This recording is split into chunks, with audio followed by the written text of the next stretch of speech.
আসসালামু আলাইকুম। সুপ্রিয় সপ্তম শ্রেণীর শিক্ষার্থী ভাই বোনেরা, আজকে অনেকদিন পর 2015 সালের সপ্তম শ্রেণীর গণিত নিয়ে হাজির হলাম।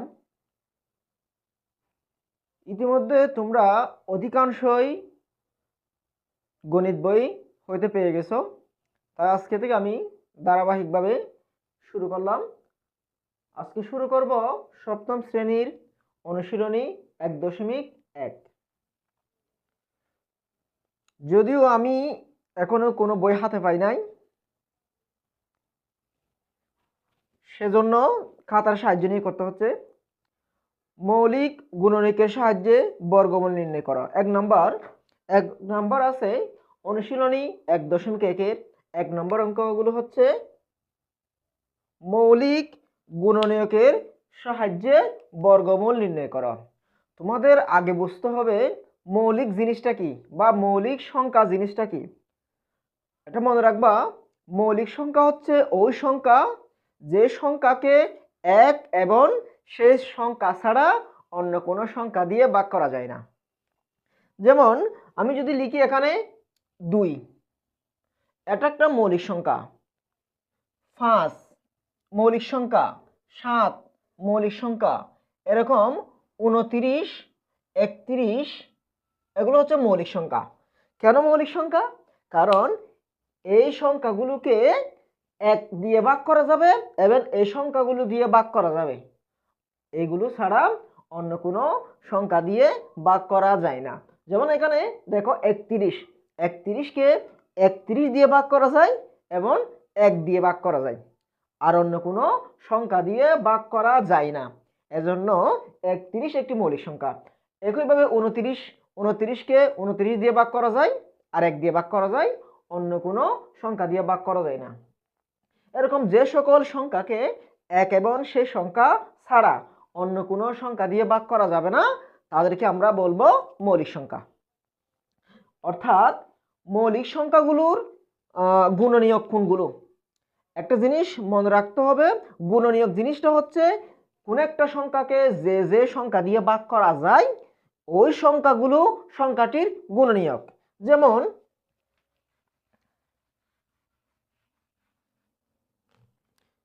যদি লিখি 12 এর গুণনীয়ক,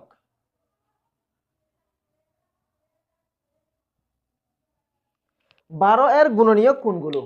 অর্থাৎ 12 এর গুণনীয়ক হবে 12কে যে যে সংখ্যা দিয়ে ভাগ করা যায়। তাহলে আমরা দেখি 12কে 1 দিয়ে ভাগ করা যায়, 2 দিয়ে ভাগ করা যায়, 6 দিয়ে গুণে 12, 3 দিয়ে ভাগ করা যায়, 3 4 12, 7 দিয়ে ভাগ করা যায়, 3 4 12, 6 দিয়ে ভাগ করা যায় আর 12 দিয়ে ভাগ করা যায়।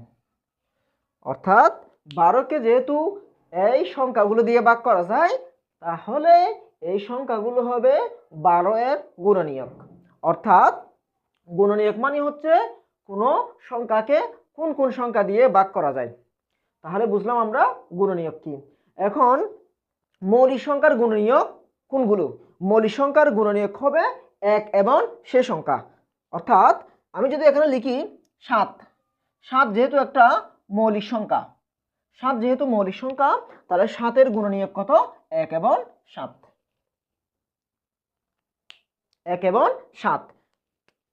একটু আগে লিখলাম 29 এর গুণনীয়ক কি হবে? 1 এবং 29। এভাবে যে সকল মৌলিক সংখ্যা আছে তাদের গুণনীয়ক হবে 1 এবং সেই সংখ্যাটি। অর্থাৎ মৌলিক সংখ্যার গুণনীয়ক হচ্ছে কয়টা? 2টা। মৌলিক সংখ্যার গুণনীয়ক হচ্ছে 2টা।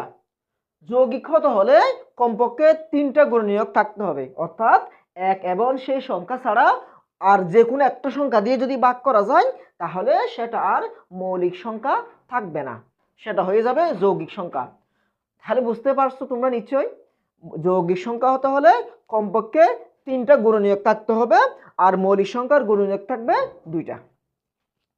আচ্ছা, এখন 1 নম্বর করব মৌলিক গুণনীয়কের সাহায্যে বর্গমূল নির্ণয় করো। মৌলিক গুণনীয়কের সাহায্যে, অর্থাৎ মৌলিক গুণনীয়ক জিনিসগুলো কি এখান থেকে আমরা বুঝে নিই।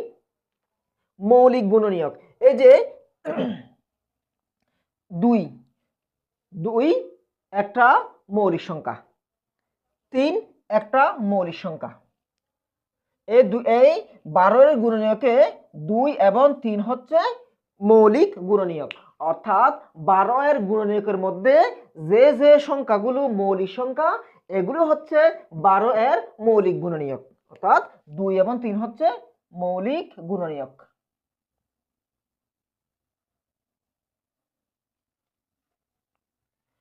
মৌলিক গুণনীয়ক কোন একটা সংখ্যার গুণনীয়কের মধ্যে যে সংখ্যাগুলো মৌলিক এগুলো হচ্ছে ওই সংখ্যাটির মৌলিক গুণনীয়ক। নিশ্চয়ই বুঝতে পারছো?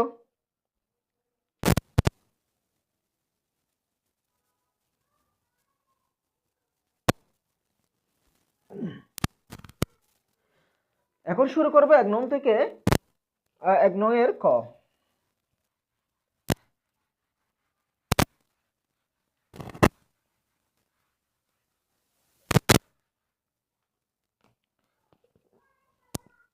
এক নং ক আছে 169। 169 এর মৌলিক গুণনীয়কের সাহায্যে বর্গমূল নির্ণয় করো। আচ্ছা, এখন বর্গমূল জিনিসটা কি সেটা চিনতে হবে। এটা করার আগে আমি বর্গমূল জিনিসটার সাথে পরিচয় করে দিই। বর্গমূল কি? বর্গমূল কি? এক দুইটা জিনিস আসবে যদি বর্গমূল কথা আসে, বর্গ সংখ্যাটাও আসে। একটা এখানে লিখলাম বর্গমূল, আর দিকে লিখলাম বর্গ সংখ্যা। বর্গ সংখ্যা অর্থাৎ বর্গমূল আর বর্গ সংখ্যা। চলো বর্গমূল কি, বর্গ সংখ্যা কি। যদি লিখি 1, 1 এর বর্গ সংখ্যা কত? তাহলে বর্গ সংখ্যা হচ্ছে কোন সংখ্যাকে ওই সংখ্যা দিয়ে গুণ করলে যে সংখ্যা পাওয়া যায় তাকে বলা হয় বর্গ সংখ্যা।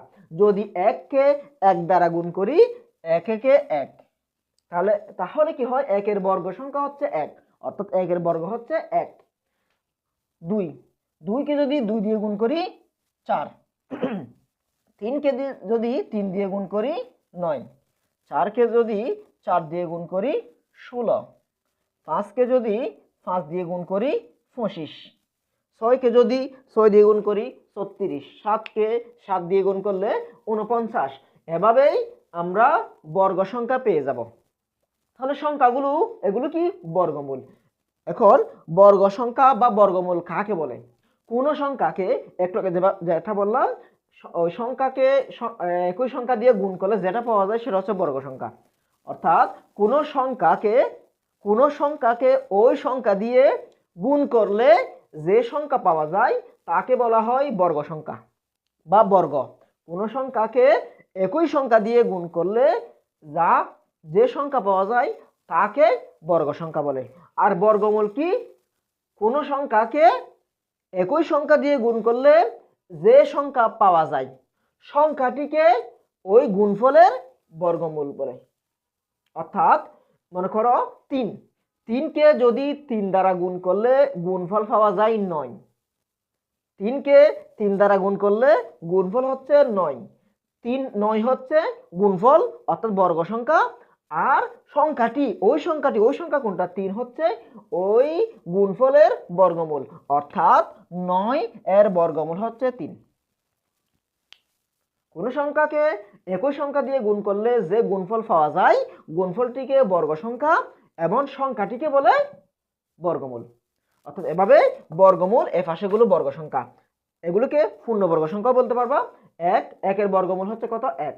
4 এর বর্গমূল হচ্ছে 2, 9 এর বর্গমূল হচ্ছে 3, 16 এর বর্গমূল হচ্ছে 4, 25 এর বর্গমূল হচ্ছে 5।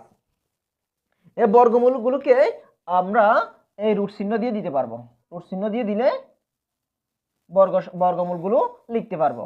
অর্থাৎ 1 এর বর্গমূল হচ্ছে 1, 4 এর বর্গমূল হচ্ছে 2, 9 এর বর্গমূল 3, 16 এর বর্গমূল 4, 25 এর বর্গমূল 5। এটাই হচ্ছে বর্গমূলের চিহ্ন, অর্থাৎ বর্গ সংখ্যা, আর এগুলো হচ্ছে বর্গমূল। আচ্ছা, আশা করি বুঝতে পারছো।